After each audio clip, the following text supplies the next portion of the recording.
Tractor shopping mart. Rampur नाम का एक गांव था जहां समारू नाम का एक बूढ़ा आदमी ठेले पे सामान बेचा करता था। सामान ले लो, रोजन इस्तेमाल होने वाला सभी प्रकार का जरूरी सामान बोल के वो बेचा करता था।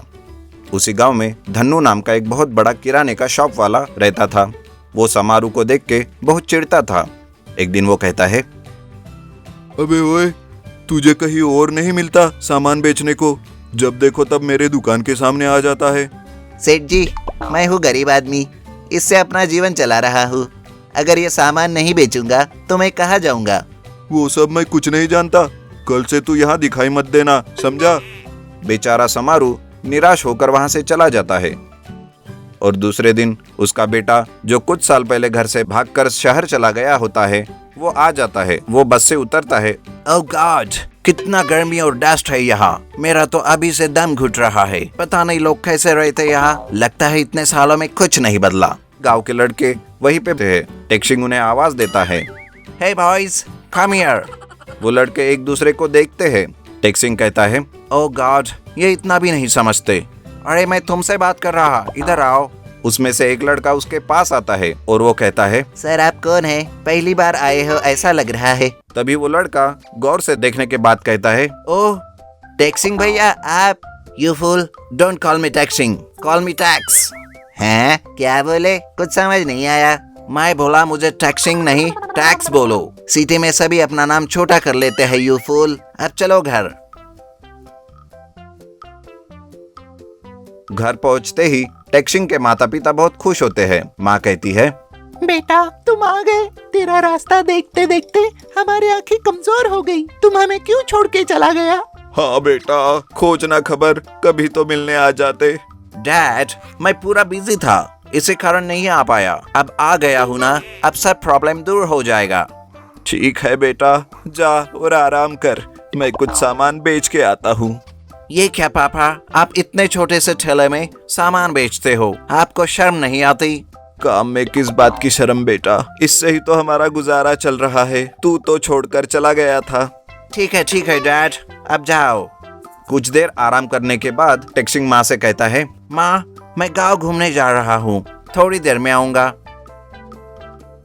टेक्सिंग बाहर जाकर अपने कुछ पुराने दोस्तों से मिलता है। उसका एक दोस्त कहता है, सर हम आपको पहचाने नहीं, आप कौन हो? अरे मैं तेरा दोस्त टैक्स, यू इडियट। टैक्स? ये टैक्स कौन है? अबे मैं टैक्सिंग हूँ गधे। अरे साले टेकू, तू बहुत बदल गया है, बिल्कुल भी पहचान में नहीं आ रहा। तभी वहां से टेक्सिंग का पापा ठेला ले आ जाता है, जिसे धन्नू सेठ फिर से उसे देख के डांटता है। टेक्सिंग कहता है, यार ये पापा भी आज ही आया हूँ और ये मेरा इंसल्ट कर रहा है। साले तुझे पता है क्या काका काकी कैसे अपने जीवन बिता रहे हैं? उसके दोस्त उसे सभी बातें बता देते हैं, जिससे टेक्सिंग बहुत शर्मिंदा होता है। वो तुरंत अपने माँ पापा के पास जाता है और कहता है, माँ पापा मुझे माफ करो, मैं आप लोगों को तकलीफ में छोड़ के चला गया था। अब मैं आपकी सारी समस्या दूर कर दूंगा। दूसरे दिन टेक्सिंग शहर वापस चला जाता है। कुछ दिन बाद शहर से एक बड़े से ट्रैक्टर में शॉपिंग मार्ट लेकर वो आ जाता है। समारू उसे देख के कहता है, ये क्या है रे इतना बड़ा? पापा ये ट्रैक्टर शॉपिंग मार्ट है। शहर में इस तरह का बहुत सारे मार्ट है, जिसे हम कहीं भी ले जाकर बहुत सारा सामान बेच सकते हैं। फिर दूसरे दिन टेक्सिंग धन्नू के शॉप के पास जाकर अपना ट्रैक्टर शॉपिंग मार्ट खड़ा कर देता है, जिससे धन्नू बहुत नाराज हो जाता है। वो कहता है, बाप तो बाप, बेटा भी यही हरकत करने लगा। वो तो छोटा ठेला लेकर आता था, ये तो पूरा मार्ट ही लेकर आ गया। क्यों रे, तुझे तेरे बाप को इतनी अकल नहीं? बार बार बोलने के बाद भी मेरे दुकान के सामने अपना मार्ट लेकर आ गया। देखो काका, इस देश के आजाद नागरिक है हम, कहीं भी अपना बिजनेस कर सकते हैं। और आप होते कौन है मुझे सिखाने वाले? मैं कौन हूँ? तुझे तो मैं बाद में दिखाऊंगा। कर ले जितना बिजनेस करना है वो। उस दिन टेक्सिंग का बहुत अच्छा बिजनेस होता है और धन्नू के दुकान में एक भी ग्राहक नहीं जाता, जिससे वो और भी गुस्सा हो जाता है। फिर रात को टेक्सिंग अपना मार्ट वही बंद करके घर चला जाता है। समारू उसे कहता है, बेटा ट्रैक्टर मार्ट को वही क्यों छोड़ दिया? धन्नू कहीं कुछ कर ना दे। मैं यही चाहता हूँ पापा कि वो कुछ करे। आप चिंता मत करो, मैं सब देख लूंगा। बीच रात को धन्नू अपने एक नौकर के साथ ट्रैक्टर मार्ट को तोड़ने जाता है और तोड़ने लगता है, लेकिन उसको ये नहीं पता होता कि मार्ट में सीसीटीवी कैमरा लगा हुआ होता है जो सब कुछ रिकॉर्ड कर रहा है। और कुछ ही देर में मार्ट में सायरन बजना चालू होता है, जिसका आवाज सुन टेक्सिंग और सभी गांव वाले आ जाते हैं। टेक्सिंग धनुष से कहता है, क्यों काका, मेरी कमाई हजम नहीं हुई, इस कारण मेरा मार्ट तोड़ने चले आए? क्या बकवास कर रहे हो? मैं क्यों तोड़ूंगा तेरा मार्ट? उधर देखो काका, सीसीटीवी कैमरा लगा हुआ है जिसपे आपकी पूरी हरकत रिकॉर्ड हो गई है। अब तो आप गए काका। उसके बाद टेक्सिंग पुलिस को बुलाकर धन्नू को अंदर करा देता है। टेक्सिंग के पापा बहुत खुश होते हैं कि उनका बेटा वापस आ गया और काम करने लगा है। TV serial.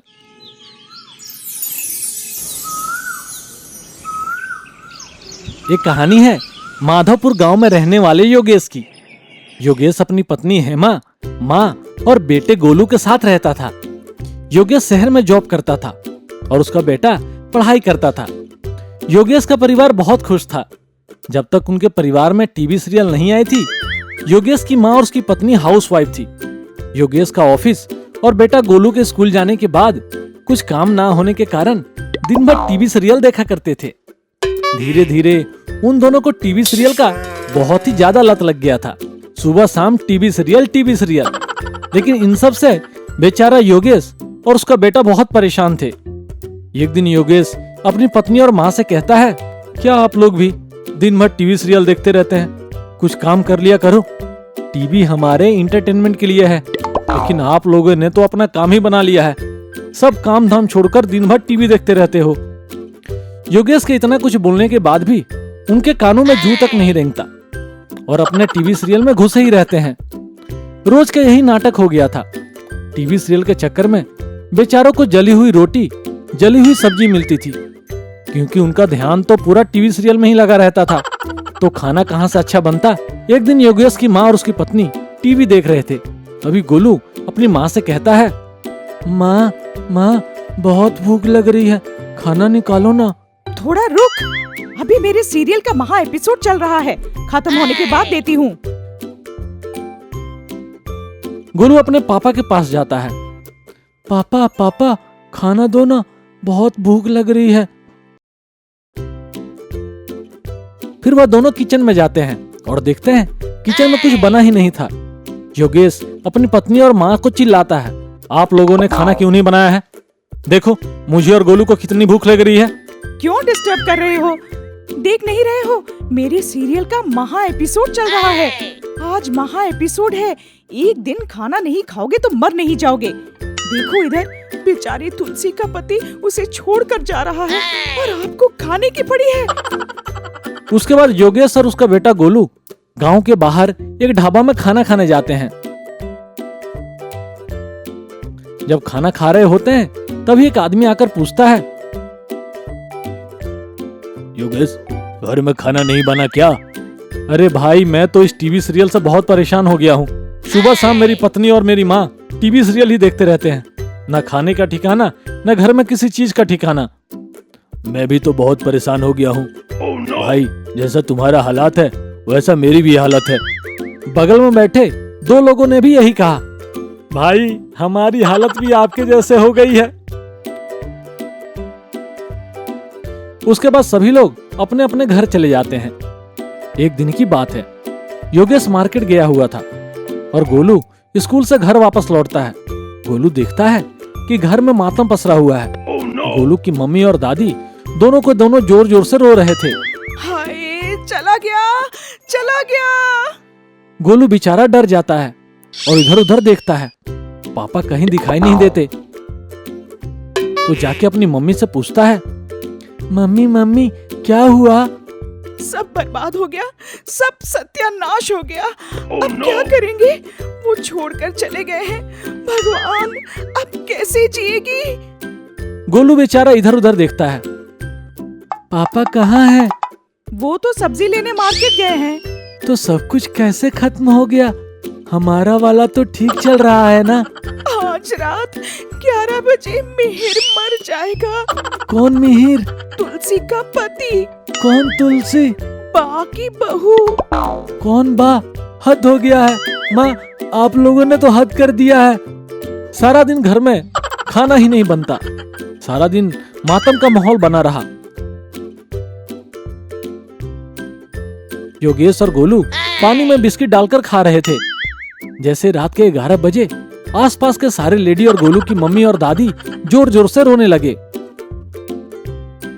अरे यार, ये क्या हो रहा है यार? उस टाइम पे बेचारा कुत्ता भी रो रहा था। देखो देखो, इसको मेहर देख रहा है। पागल है क्या? बेचारे को भूख लगी होगी, खाया नहीं है सुबह से। सारे लोग बिना खाए पिए सो गए।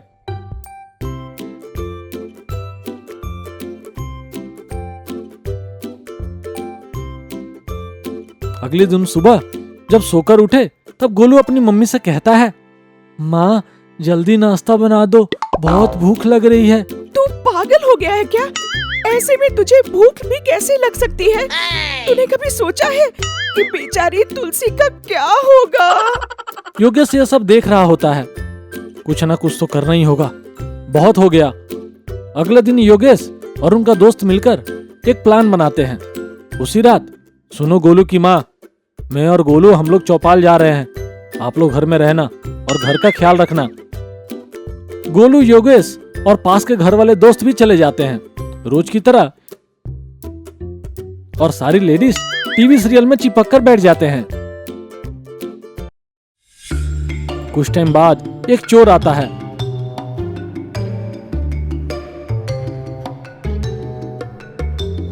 और देखता है कि सारे लेडीज टीवी में लगे हुए हैं। धीरे से अंदर जाता है और एक एक करके सब कुछ चुरा लेता है। खास करके ऐसी चीजें जो लेडीज को बहुत पसंद है, गहने, साड़ी, सब कुछ। और चुपके से बाहर निकल जाता है। आसपास के सभी घरों में भी ऐसा करता है।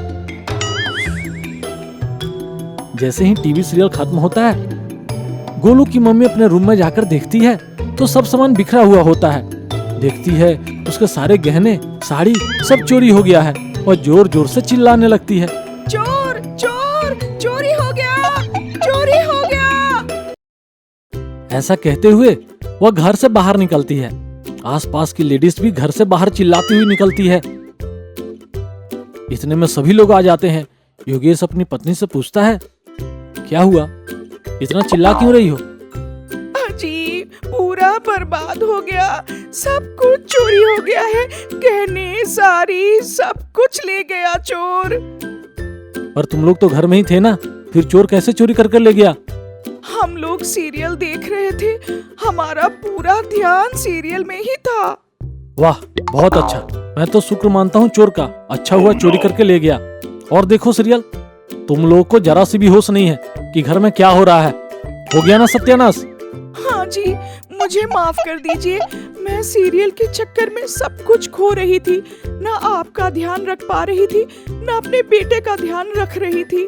मुझे माफ कर दीजिए, मैं आज के बाद कभी सीरियल नहीं देखूंगी।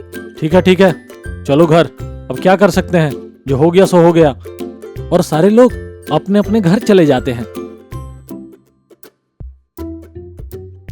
ये सीरियल, फिल्म, ये सब हमारे मनोरंजन के लिए होता है, ना कि इसी को अपना काम धंधा बना लें। सीरियल, मूवी काम से आने के बाद थोड़ा बहुत टाइम पास के लिए बनाया जाता है। अगर आप लोग भी सारे काम छोड़कर दिन भर टीवी सीरियल और मूवी देखोगे तो आपका भी यही हाल होगा। दोस्तों, अगर आपको ये कहानी अच्छी लगी और आप आगे भी इस प्रकार की कहानियां देखना चाहते हैं तो हमारे इस चैनल को जरूर सब्सक्राइब करें